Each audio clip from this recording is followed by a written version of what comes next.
हर इंसान अपने ही विचारों का कैदी है।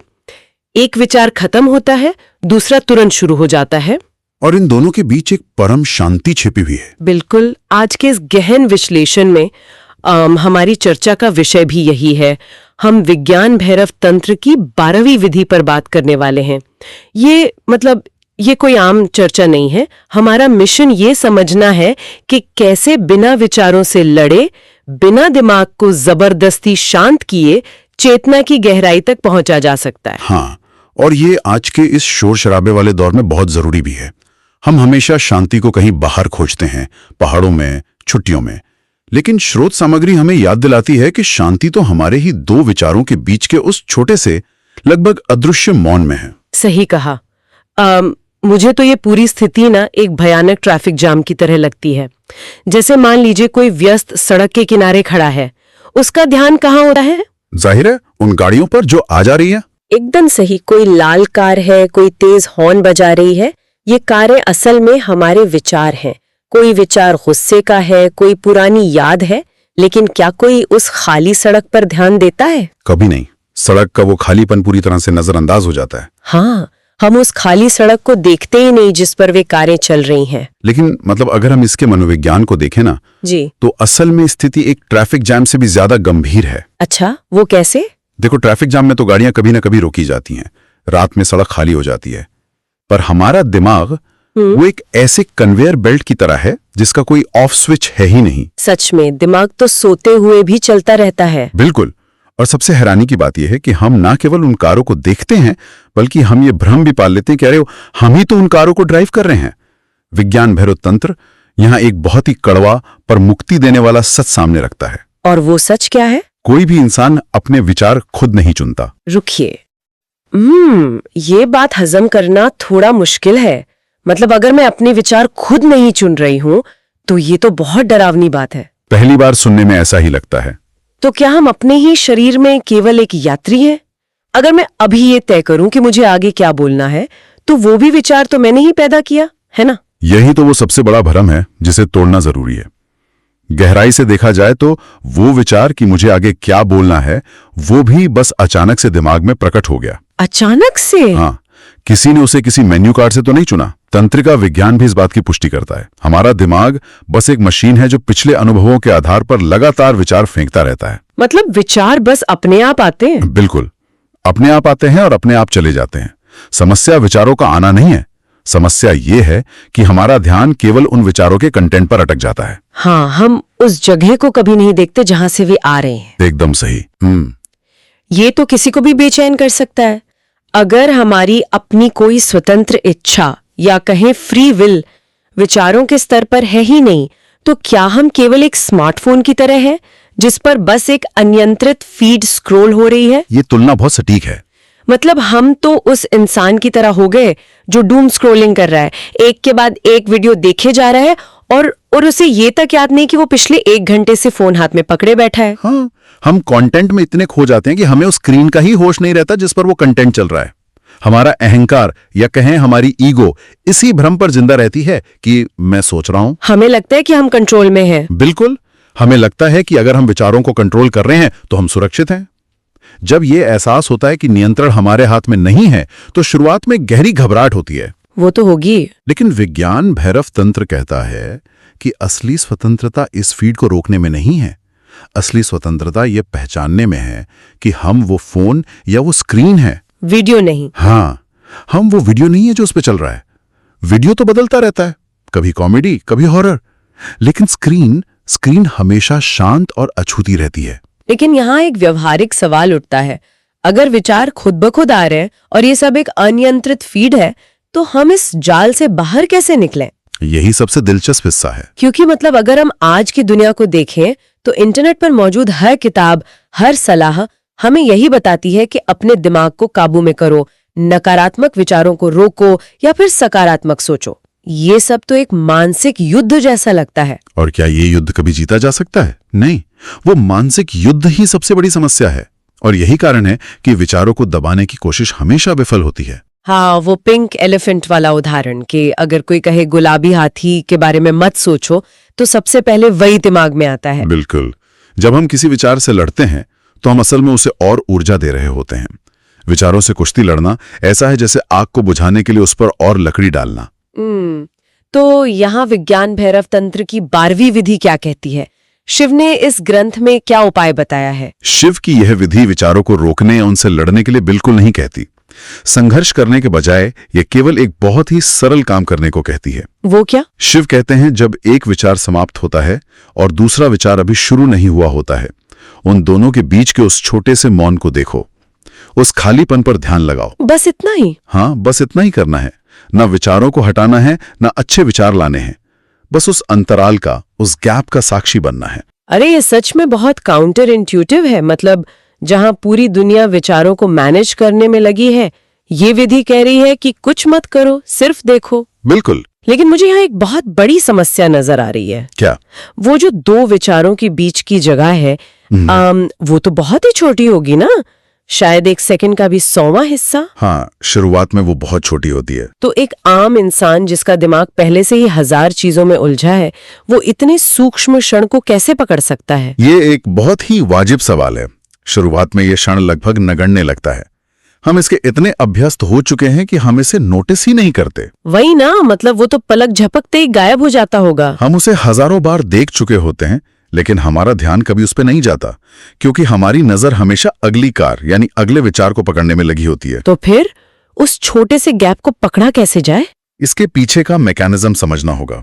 हमारा ध्यान, हमारी अटेंशन एक स्पॉटलाइट की तरह काम करती है। हम जिस चीज पर ये स्पॉटलाइट डालते हैं, वो चीज बड़ी हो जाती है। यानी अगर मैं अपने गुस्से वाले विचार पर ध्यान दूं, तो वो गुस्सा और बढ़ जाएगा। एकदम सही। विचारों का भोजन ही हमारा ध्यान है। जब हम संघर्ष छोड़ देते हैं और अपनी स्पॉटलाइट को विचारों से हटाकर उस खालीपन पर डालते हैं, तो विचार ध्यान की कमी के कारण भूखे मरने लगते हैं। अच्छा, तो हमें बिना कोई जजमेंट पास किए बस उस मौन को देखना है? हाँ, बिना ये सोचे कि विचार अच्छा है या बुरा, बस देखने का प्रयास करना है। और यहीं से चेतना के विस्तार की प्रक्रिया शुरू होती है। तो इसका मतलब ये है कि जब हम उस खालीपन को देखना शुरू करते हैं, तो अंदर कुछ बदलना शुरू होता है। क्योंकि अगर हम सिर्फ एक खाली जगह को घूर रहे हैं, तो इसका अंजाम क्या होगा? जब उस खाली जगह पर लगातार ध्यान केंद्रित किया जाता है, तो एक बहुत गहरा मनोवैज्ञानिक परिवर्तन होता है। जैसे जैसे मौन पर ध्यान जाता है, वो मौन धीरे धीरे बढ़ने लगता है। मतलब वो गैप चौड़ा होने लगता है। बिल्कुल। ऐसा लगता है जैसे किसी ने दिमाग की उस खाली जगह को पोषण देना शुरू कर दिया है। एक समय ऐसा आता है जब विचार छोटे लगने लगते हैं और वो शून्यता विशाल होने लगती है। अरे वाह! विचारों की जो रेलगाड़ी पहले 100 किलोमीटर प्रति घंटे की रफ्तार से चल रही थी, उसकी गति धीमी हो जाती है। 2 डब्बों के बीच की जगह बढ़ने लगती है। ये एक बहुत ही सुंदर अनुभूति है। इसका सीधा सा मतलब ये हुआ कि शांति कोई ऐसी चीज नहीं है जिसे हमें कहीं बाहर से लाना है या बनाना है। बिल्कुल नहीं। शांति तो हमेशा से वहीं मौजूद थी। वो सड़क तो हमेशा से थी, बस वो ट्रैफिक के नीचे छिपी हुई थी। जब गाड़ियां कम हुई तो सड़क अपने आप दिखाई देने लगी। एकदम सही पकड़ा आपने। शांति हमारी मूल प्रकृति है। शांति बनाई नहीं जाती, शांति केवल हुआ जाता है। बहुत गहरी बात है ये। और जब वो मौन बढ़ता है ना, तो एक बहुत ही चौंकाने वाला सच सामने आता है। ये गहरा अनुभव होता है कि विचार आते हैं और चले जाते हैं, लेकिन जो उन विचारों को देख रहा है, वो देखने वाला कभी नहीं बदलता। ये बात मुझे फिर से मेरे उसी सवाल पे ले आती है जिससे मैं शुरुआत में घबरा रही थी। कौन सा सवाल? यही कि अगर विचार मेरे नहीं है और विचार लगातार बदल रहे हैं, तो फिर मेरी पहचान क्या है? मैं कौन हूं? चलिए इसे एक बहुत ही रोजमर्रा के उदाहरण से समझते हैं। बचपन की बात करते हैं। मान लीजिए 10 साल की उम्र में जब कोई बच्चा आइसक्रीम खाता था, तो अंदर एक मैं था जो उस खुशी को महसूस करता था। हाँ, बिल्कुल। अब आज 30 या 40 साल की उम्र में जब वही इंसान टैक्स भरते हुए तनाव महसूस करता है, तो बाहर की परिस्थितियां पूरी तरह बदल चुकी हैं। विचार बदल गए हैं, भावनाएं बदल गई हैं, शरीर तक बदल गया है। हाँ, सब कुछ बदल गया है। लेकिन अंदर से जो उस आइसक्रीम की खुशी को देख रहा था और आज जो उस तनाव को देख रहा है, वो जो गवाह है, क्या वो बदल गया है? जो मैं होने का मूल एहसास है, वो तो बिल्कुल वही है। वो तो 1 इंच भी नहीं बदला। बस यही वो शाश्वत साक्षी है।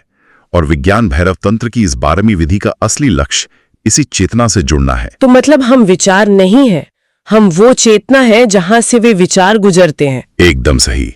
पर देखो, इस ज्ञान को केवल बौद्धिक स्तर पर समझना काफी नहीं है। इसे अनुभव करने के लिए एक खास तरह के मानसिक वातावरण की जरूरत होती है। हाँ, मैंने स्रोत सामग्री में पढ़ा था।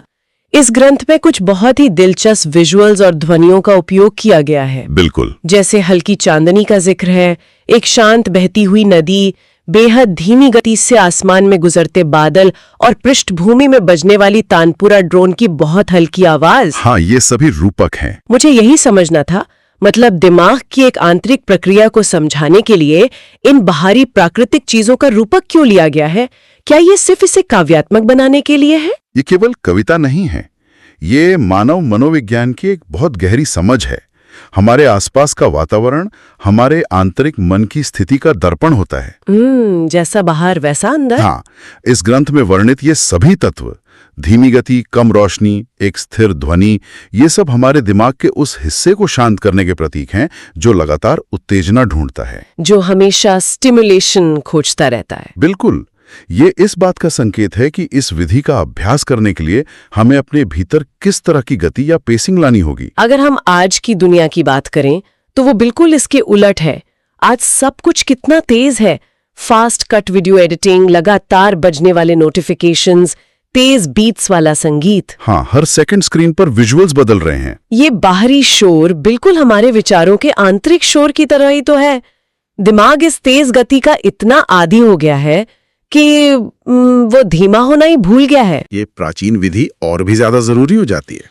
आधुनिक दुनिया की गति दिमाग को हमेशा सर्वाइवल मोड में रखती है, जहां हम बस प्रतिक्रिया देते रहते हैं, रिएक्ट करते रहते हैं। बिल्कुल। जब सब कुछ तेजी से बदल रहा हो तो उस अंतराल को देखना असंभव हो जाता है। 12वीं विधि एक बहुत ही धीमी गति की मांग करती है। वो तानपुरे वाली बात? हाँ, तानपुरे की वो बहुत ही हल्की ध्वनि, इतनी हल्की कि उसे लगभग सुन ही ना पाए। ये दर्शाती है कि एकाग्रता को कितना सूक्ष्म करना है। बाहर के भारी शोर को छोड़कर शब्दों के बीच के ठहराव को पकड़ना है, क्योंकि शब्दों से ज्यादा उनके बीच का मौन महत्वपूर्ण होता है। बिल्कुल। ये तो संगीत के उस महान सिद्धांत की तरह है। महान संगीतकार हमेशा कहते हैं कि संगीत सिर्फ सुरों में नहीं है, बल्कि उन सुरों के बीच की खामोशी में है। एकदम सही उदाहरण है ये। अगर दो सुरों के बीच कोई खामोशी न हो, सब कुछ एक साथ बजने लगे, तो वो संगीत नहीं रहता, वो एक बर्दाश्त न होने वाला शोर बन जाता है। हमारी जिंदगी भी विचारों का ऐसा ही शोर बन गई है, क्योंकि हमने उस खामोशी को खो दिया है। ये विधि बिल्कुल उसी खामोशी को महसूस करने की कला है। और शिव की आंखें जो ध्यान में आधी खुली और आधी बंद दिखाई जाती हैं, वो भी तो इसी का प्रतीक है ना? हाँ, न तो पूरी तरह से बाहर के शोर में उलझना है और न ही पूरी तरह से आंखें बंद करके नींद या बेहोशी में चले जाना है। बस बीच में रहना है, उस मौन के प्रति एक हल्की सी लेकिन पूरी तरह जागृत जागरूकता बनाए रखना। ये सब सुनने में जितना काव्यात्मक लगता है, इसे अनुभव करना उससे भी कहीं अधिक शक्तिशाली होगा। बिना अनुभव के तो ये बस बातें हैं। तो अगर हम अब तक की इस पूरी यात्रा को समेटें, तो आज के इस डीप डाइव से कुछ बहुत ही बुनियादी लेकिन जीवन बदलने वाले निष्कर्ष निकलते हैं। बिल्कुल। सबसे पहला तो यही कि हम विचारों के कैदी नहीं हैं। हाँ, विचार एक कन्वेयर बेल्ट की तरह आते जाते हैं। अगर हम उन विचारों के बीच के मौन को पहचान लें, तो हम उस कैद से बाहर आ सकते हैं। और दूसरा अहम बिंदु, विचारों से लड़ना नहीं है, उन्हें रोकना नहीं है। कोई मानसिक युद्ध नहीं करना।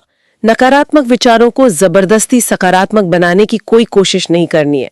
केवल उनके बीच के उस खालीपन का साक्षी बनना है, क्योंकि ध्यान न मिलने पर विचार अपने आप कमजोर पड़ जाते हैं। और तीसरा सबसे बड़ा निष्कर्ष, हम वे विचार नहीं हैं जो लगातार बदल रहे हैं। हम वो खाली स्क्रीन है जिस पर ये सब चल रहा है। हाँ, शांति कहीं बाहर से नहीं लानी है, वो हमेशा से भीतर मौजूद है। लेकिन ये सारी चर्चा व्यर्थ है अगर इसे केवल सुन लिया जाए। तंत्र का मतलब ही है तकनीक या प्रैक्टिस।